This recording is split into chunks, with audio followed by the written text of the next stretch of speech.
Economia. Esse foi um dos temas mais populares dos últimos dias, graças ao presidente Trump e seu tarifaço mundial. Por coincidência, essas novas políticas do Trump vieram exatamente no período em que eu estava pensando em trazer um vídeo para este canal, sobre o mesmo tempo que se popularizou ultimamente, a economia. Ultimamente, venho numa incessante busca por conhecimento, e recentemente li um dos melhores livros da minha vida, apesar de ter sido bem poucos, eu admito. Mas ele trata sobre economia e política, uma leitura bastante envolvente e de fácil compreensão, até por ser um resumo de alguns aspectos políticos e econômicos presentes em sociedades ao redor do mundo. O livro do qual estou falando é As 6 Lições, de Ludwig von Mises, um economista austríaco e um dos pais da Escola Austríaca de Economia. As 6 lições, na verdade, são 6 palestras dadas por Mises na Argentina em 1959. Elas foram transcritas em um livro e tratam de capitalismo, socialismo, intervencionismo, inflação, investimentos estrangeiros e as relações entre políticas e ideias. Essas palestras foram ministradas na Universidade de Buenos Aires, na Argentina, que vivia momentos instáveis em sua política interna e buscava, através de Mises, novas ideias e rumos.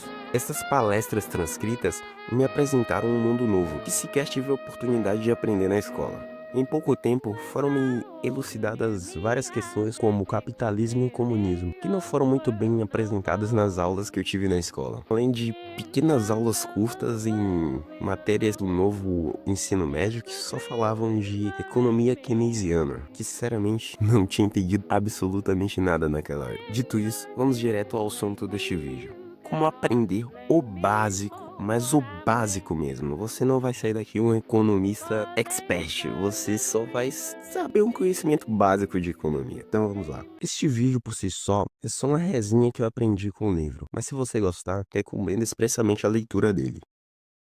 As 6 lições começam com o capitalismo. Este modelo econômico surgiu junto à Revolução Industrial, cujo teve início na Inglaterra, em um período em que a mesma passava por uma crise de recursos e um grande excedente de pessoas na miséria. Este sistema emergiu ali, por pessoas pobres que se organizaram em grupos e iniciaram os primeiros negócios no molde capitalista, concebendo assim o início da industrialização. Essas pobres pessoas utilizavam dos seus negócios e invenções para produzir artigos baratos e acessíveis à grande maioria das pessoas, pois naquela época as poucas indústrias que existiam eram simplesmente para o benefício dos mais ricos da população. Com essa nova oportunidade da criação em massa de produtos acessíveis, iniciou-se o capitalismo, esse sistema que vem enriquecendo o mundo desde sua emergência, barateando e trazendo às pessoas aquilo que as mesmas desejam. O sistema econômico capitalista trouxe ao mundo uma imensa evolução tecnológica, graças à competitividade que barateia e oferece bons produtos às pessoas. Um exemplo mostrado no livro são as linhas férreas, que eram consideradas o ápice da tecnologia de transporte,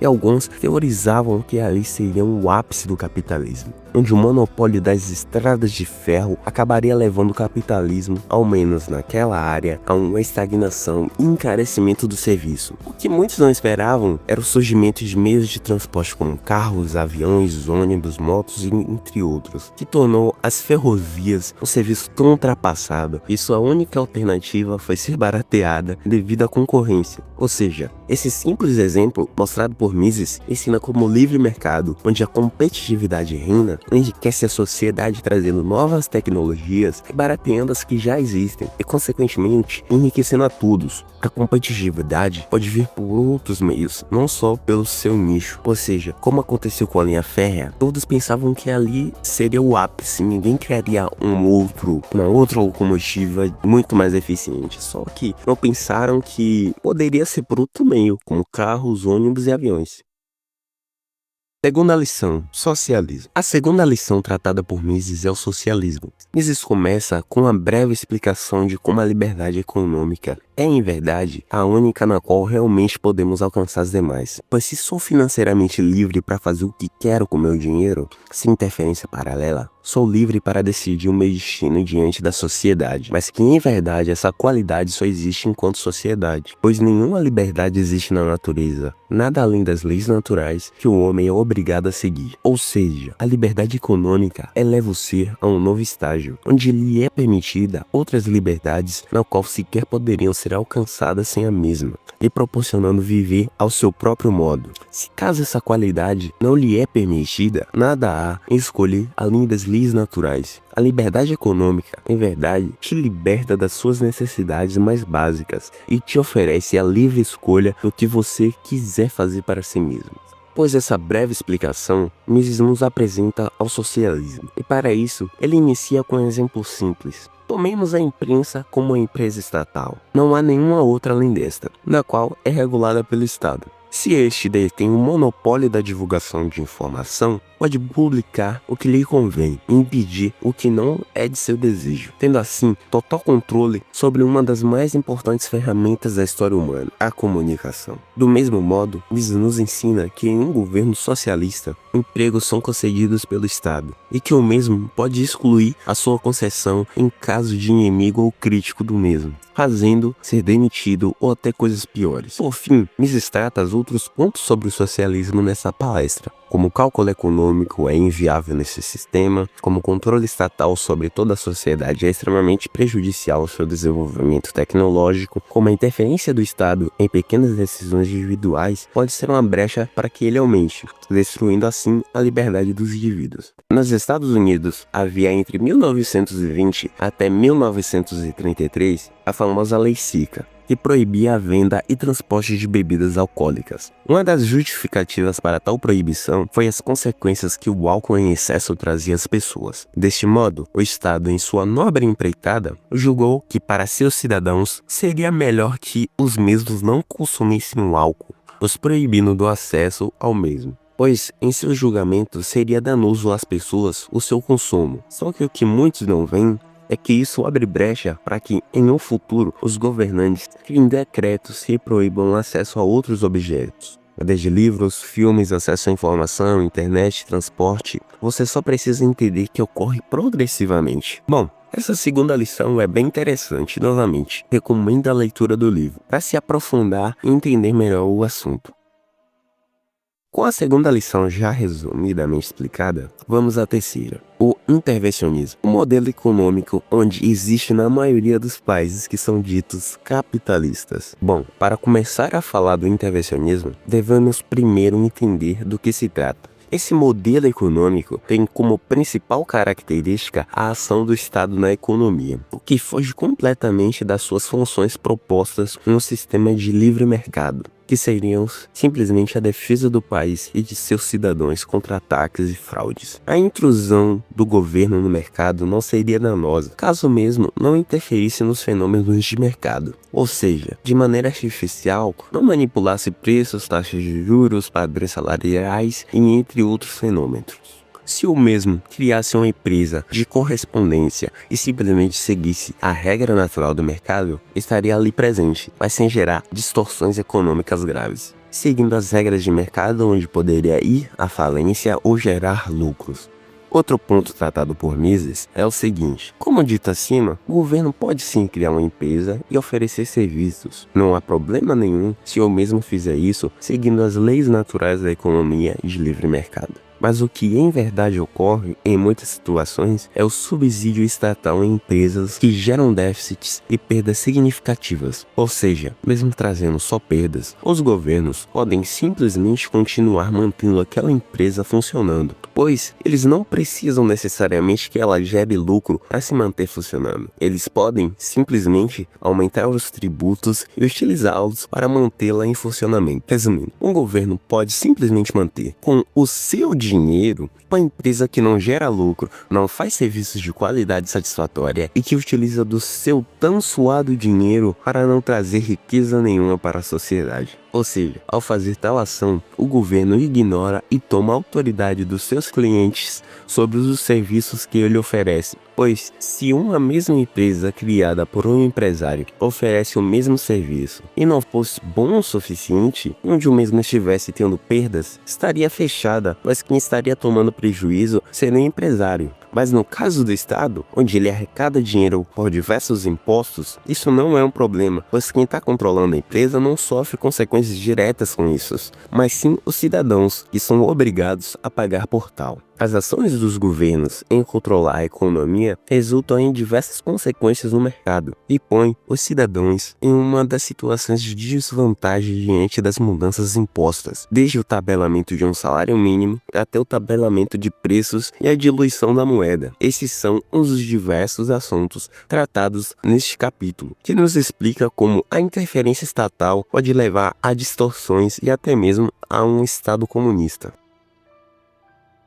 A quarta lição, essa na qual está diretamente relacionada com a terceira, exemplifica como ocorre a verdadeira inflação, a diluição da moeda e a senhoriagem. Esses três termos são de principal importância para a compreensão de como funciona a situação na maioria das economias do mundo. Eu já falei sobre os mesmos aqui neste canal, em um vídeo específico sobre a inflação e outro falando um pouco sobre a senhoriagem. Mas agora, voltando para o livro, resumidamente, é falado sobre como ocorre a inflação e suas consequências na economia. E para que você entenda de uma forma rápida, vou explicar um pouco como funciona. Primeiro, a inflação ocorre a partir do momento que os governos adicionam de maneira artificial uma oferta de dinheiro na economia, imprimindo, ou mais facilmente nos dias de hoje, criando créditos virtualmente da oferta monetária. Isso por si só é a inflação, ou seja, o aumento da oferta monetária na economia.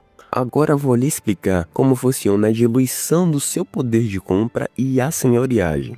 Quando a máquina impressora de dinheiro é ligada nos governos, é iniciada, portanto, o aumento da quantidade de dinheiro circulando na economia. Ou seja, se antes tinham, juntando todo o dinheiro existente na economia, antes da impressão em massa, um total de 200 mil reais, e após a impressão, agora temos um total de 240 mil reais, significa que o total de dinheiro aumentou em 20%. Ou seja, a oferta de dinheiro está maior na economia. E como toda questão econômica, há dois fatores importantes nisso, a oferta e a demanda. Pensa comigo. Se a oferta de dinheiro aumenta em 20%, significa que agora as pessoas têm mais dinheiro, ou seja, também haverá uma demanda maior por produtos. Mais pessoas irão gastar esse dinheiro, e se há uma maior oferta de dinheiro, isso significa que a demanda por produtos também vai ser maior, ocasionando, portanto, uma elevada nos preços dos artigos, em aproximadamente 20%. E isso ocasiona uma diluição do poder de compra. Pois se antes você compraria uma casa com 10 mil reais, agora você terá que comprar a mesma, só que custando 12 mil reais, simplesmente porque a oferta de dinheiro aumentou em 20%. Recentemente eu encontrei uma imagem que detalha muito bem isso, e vou deixar aqui para vocês refletirem. Bom, agora vamos falar da senhoriagem, e é correlacionada com a inflação e a diluição do poder de compra. Como ela ocorre? A senhoriagem ocorre do seguinte modo: ao ser impresso mais dinheiro, ele não vai ser distribuído igualmente a todas as pessoas. Na verdade, esse dinheiro vai ser passado de mão em mão até ser completamente difundido na economia. Primeiro ele vai passar pelas pessoas do próprio governo e pessoas próximas ao mesmo, como os banqueiros e empresas. Depois esse dinheiro vai ser repassado aos outros grupos da sociedade. Só que há um porém nisso. Como esse dinheiro é recém-impresso não é de conhecimento de todos, ou seja, nem todo mundo vai saber que ele foi impresso, isso ocasionará que aqueles que receberem o dinheiro primeiro aproveitará dessa vantagem para utilizar do mesmo para comprar artigos a um preço mais barato. Pois nem todo mundo sabe que o dinheiro foi impresso. Logo então, não vão aumentar o preço, mas assim que esse dinheiro for sendo repassado à sociedade, vai ser notado que a quantidade da moeda em circulação aumentou. Ou seja, o aumento de preços vai vir, mas já depois que esse dinheiro foi usado pelas primeiras pessoas que receberam. E quanto àquelas que receberem mais tarde, vão sofrer com o aumento dos preços, onde muitas vezes nem vão receber o dinheiro, mas já sofrerão com esse aumento. Quando você percebe isso, nota que a verdadeira riqueza da sociedade, em verdade a tecnologia,